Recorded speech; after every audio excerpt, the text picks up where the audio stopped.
జనవరి 12 పాప భారంతో నువ్వు కృంగిపోయినప్పుడు, ఏదో ఒక రోజు నువ్వు శోధనలో పడిపోతావేమోనని భయపెడితే, ఇప్పుడే దేవుని బలాన్ని గట్టిగా ఆశ్రయించు.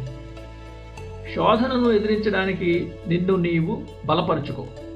దేవుని బలాన్ని మించిన శక్తి ఏ పాపానికి లేదని నువ్వు రూఢిగా నమ్మవచ్చు. అనేక మంది బలవంతుల కంటే ఒక్క సర్వశక్తిమంతుడు మిన్న. నిన్ను రక్షించాలనే తన ఆసక్తిని ఆయన పదే పదే నిరూపించుకున్నాడు. తన ప్రజల పాపముల ద్వారా ఆయన ఆగ్రహం కట్టలు తెంచుకున్నప్పుడు ఆయన ఏం చేస్తాడు? ఆయన ఒక మధురమైన వాగ్దానాన్ని ఇచ్చాడు. నా ఉగ్రతాగ్నిని బట్టి నాకు కలిగిన యోచనను నేను నెరవేర్చను. ఎందుకు? ఆయన స్వయంగా ఇలా సెలవిచ్చాడు, నేను మీ మధ్య పరిశుద్ధ దేవుడును, కానీ మనుష్యుడును కాను. మిమ్మును దహించునంతగా నేను కోపింపను. హోషేయ 11:9. దీని అర్థం, నా కృప యొక్క సర్వశక్తిని మీకు చూపిస్తాను అని ఆయన చెబుతున్నట్లుగా ఉంది. దేవుని సర్వశక్తిని ఎవరు సందేహించగలరు? ఆయన చిత్తమైతే మన పాపాలను క్షమించే శక్తి ఆయనకి ఉందని మనకు తెలుసు. అయితే విశ్వాసికి అంతకంటే గొప్ప ఆదరణ ఒకటి ఉంది. అది ఆయన చేసిన క్షమాపణ నిబంధనలో దాగి ఉంది. దేవుడిని ఆయన తప్ప మరెవరూ బంధించలేరు. అలాగే ఆయన తనతో తాను చేసుకున్న ఒప్పందాన్ని ఎవరూ రద్దు చేయలేరు.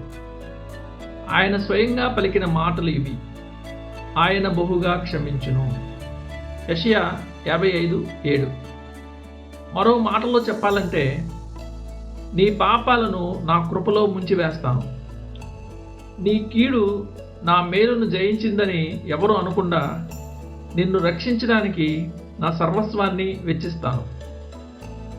కాబట్టి సాతాను నీ ఆత్మపై భయంకరమైన నిందలు వేస్తూ నిన్ను బెదిరించినప్పుడు నువ్వు ధైర్యంగా ఇలా చెప్పవచ్చు, నన్ను నీతిమంతుడిగా తీర్చేది దేవుడే.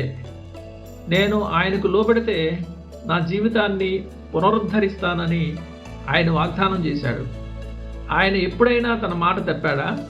కాబట్టి నమ్మకమైన సృష్టికర్త అయిన ఆయనకే నా జీవితాన్ని అప్పగించుకున్నాను.